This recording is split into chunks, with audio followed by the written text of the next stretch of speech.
তো hello guys, দেখতেই পাচ্ছ আমি আর তোমাদের দাদাভাই এখন চলে যাচ্ছে হচ্ছে আমার পেটের সিটি স্ক্যান করবে। তো স্ক্যান করার জন্য চলে যাচ্ছি। তো গাইস আমি জোরে কথা বলতে পারছি না, কিন্তু জোরে কথা বলতে হচ্ছে, নাহলে তোমরা আবার শুনতে পারবে না আমার কথা। তো আমার প্রচুর কষ্ট হচ্ছে জোরে কথা বলতে, তবুও মানে যাচ্ছি। এখন অনেকটাই ঘুরতে হবে, কারণ আমি মানে এখানে কিছুই জানি না যে কোথায় কি হয় না হয়।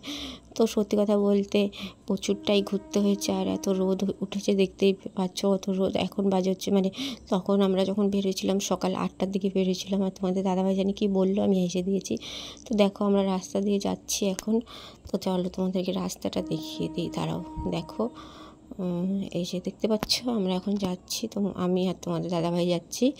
তো গিয়ে সেরে আমরা এখনও অর্ধেক রাস্তাতেও যাইনি, তো এখন যাব, টোটালি পৌঁছে যাব। আর এখানে না মানে কি বলবো, তোমাদের দাদাভাইকে বলছি যে ওইটা যদি থাকে তাহলে আমাকে কিন্তু তাকাইতে বলবি না, ঠিক আছে। তো ওই দেখো কতগুলো গরু নিয়ে যাচ্ছে, এই গরুগুলোকে নাকি বিক্রি করে দিবে। আমি বলছিলাম কি খারাপ লাগছে দেখে, মানে খারাপ লাগবে না বলো, মানে কীরকম একটা লাগছে যে গরুগুলোকে বিক্রি করে দিবে। আর ওরা তো অবুঝ বোবা প্রাণী, তো ওরা না কথা বলতে পারে, তো ওদের কতটা কষ্ট হয় বলো তো। আর আমার না ভিতরটা একদম ফেটে যাচ্ছিলো। তো চলো গাইস ভিডিওটা দেখো। আমি না বেশি কথা বলতে পারছি না, ঠিক আছে, তবুও চেষ্টা করছি মানে একটু জোরে জোরে কথা বলার, কারণ আর সত্যি কথা বলতে প্রচুর কষ্ট হচ্ছে, একটু মানে কথা বলতে গেলেই হাঁপিয়ে যাচ্ছি, ঠিক আছে। তার মধ্যে ফ্যানটা বন্ধ করে নিয়েছি, নয়তো তোমরা ভালো শুনতে পারবে না একটা। তো দেখো যেতেই আছি, তবুও যেন রাস্তা ফুরায় না। এই যে তোমাদের দাদাভাই দেখো, রৌদ্রের মধ্যে তোমাদের দাদাভাইয়ের শরীরটা খুব খারাপ হয়ে গেছে। বাড়িতে এসে দুজনেই যে ঘুমিয়েছি গাইস, পুরো 7টার দিকে উঠেছি।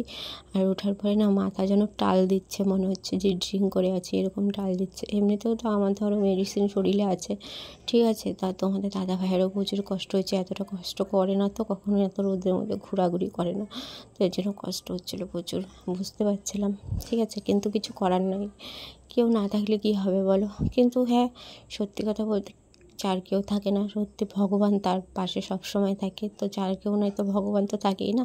তো ভগবানের আশীর্বাদে সব কিছু খুঁজে নিয়েছি। খুঁজে এখানে আমি বসে আছি, এখানে আমার রক্ত পরীক্ষা করবে। আর রক্ত পরীক্ষা করার সময় আমি প্রচুর কান্না করেছি, দেখো আমি বসে বসে কাঁদতেছিলাম। আর তখন তো উঠানো যায় না ভিডিও, আর আমি এখানে বসে বসে কাঁদতেছিলাম। এখানে এখন রক্ত পরীক্ষা হয়েছে, তারপরে আমার সিটি স্ক্যান হবে পেটের। তো পেটের সিটি স্ক্যানটার সময় দেখো ওষুধটা খেতে দিয়েছে, এই ওষুধটা খেয়ে একদম পুরাটা খেতে হবে, ঠিক আছে। খাওয়ার পরে আমাকে ভিতর ঢোকাবে, তো ভিতরটা তো আর আমি তোমাদের সাথে শেয়ার করতে পারবো না, তখন তো আর আমি তোমাদের সাথে তো আর শেয়ার করতে পারবো না। তো এতটুকুই, চলো আমাদের সিটি স্ক্যান হয়ে গেছে, এখন আমরা হচ্ছে বাড়ির জন্য বেরিয়ে গেছি। তো বের হয়ে তারপরে এখানে জল কিনতেছিলাম, আর একটু চাওয়াতে দাঁড়িয়েছিলাম। দেখতেই পাচ্ছি আমার কাঁদতে কাঁদতে অবস্থা খুব খারাপ হয়ে গেছিলো। গাইস ভিডিওটা ভালো করে হয়তো করতে পারছি না, আমার ভয়েসটা হয়তো ভালো আসছিল না, তো একটু ম্যানেজ করে নিও, ঠিক আছে। মানে কথা বলতে পারছিলাম না, তো তারপরে তোমাদের দাদাভাই আমি কাঁদতেছিলাম, তো মনটাও একটু ভালো করার জন্য উলবেড়িয়া কালীবাড়িতে নিয়ে যাচ্ছিলো। তো কালীবাড়িতে আজকে তো শনিবার ছিল, প্রচণ্ড ভিড় ছিল, তার জন্য আর যেতে পারিনি। আমি বলছি চলো রিটার্ন করো, বাড়িতে চলে যাব, আমার আর ভালো লাগছে না। তারপরে এখানে একটা হচ্ছে আরেকটা ওই সাইডে একটা নদীর পাড় গেছিলাম, ঠিক আছে। চলো তোমাদেরকে নদীর পাড়টাও দেখাচ্ছি। তো সবার প্রথমে তোমাদেরকে একটা সুন্দর একটা মানে আমার না খুব ভালো লাগছে এই জায়গাটা, দেখো মানে রেল লাইনের পাশে, একদম খুব ঠান্ডা ঠান্ডা, দেখো রাস্তাটাও খুব ভালো লাগছিলো।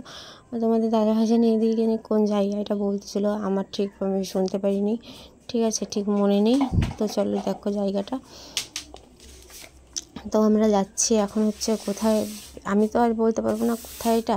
তো দেখো কত নৌকা দাঁড়িয়ে আছে এখানে, ঠিক আছে। আর জায়গাটা ঠান্ডা ছিল, তো এখানে সত্যি কথা বলতে আমি 5 মিনিটও দাঁড়াইনি, 5 মিনিটও না দাঁড়িয়ে চলে আসছি বাড়িতে। আমি চলো এখন বাড়ি যাব, আমার ভালো লাগছে না। তো তারপরে এখানে মানে জাস্ট হালকা একটুখানি 2, 3, 5, 10 সেকেন্ডের মতন দাঁড়িয়ে বাড়িতে চলে আসছি। তারপরে এখানে খাওয়া দাওয়া করে নিয়েছি।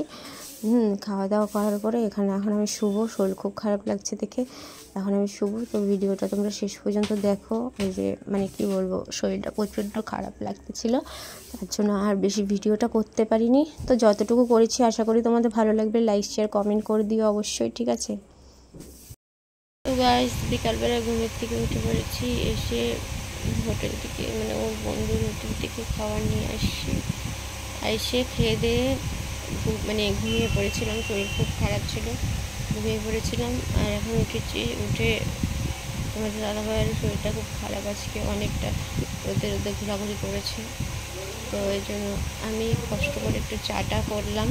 চাটা খেয়ে দিয়ে এই যে আমি এখন শুয়ে আছি। আর হাতে প্রচুর ব্যথা করছে, দেখো হাতে দেখো রক ফুলে আছে টোটাল। আর এখানেও ব্যথা করছে, প্রচুর ব্যথা করছে। তো চলো ভিডিওটা এতটুকু করলাম, বেশি বড় করলাম না, কারণ কথা বলতে পারছি না ভালো মতে। তো ভিডিওটা ভালো লাগলে অবশ্যই লাইক শেয়ার কমেন্ট করে দিবে। আমার চ্যানেল থেকে যদি কেউ নতুন হয়ে থাকে তো অবশ্যই চ্যানেলটা সাবস্ক্রাইব করতে ভুলবে না। তো চলো গাইস, টাটা।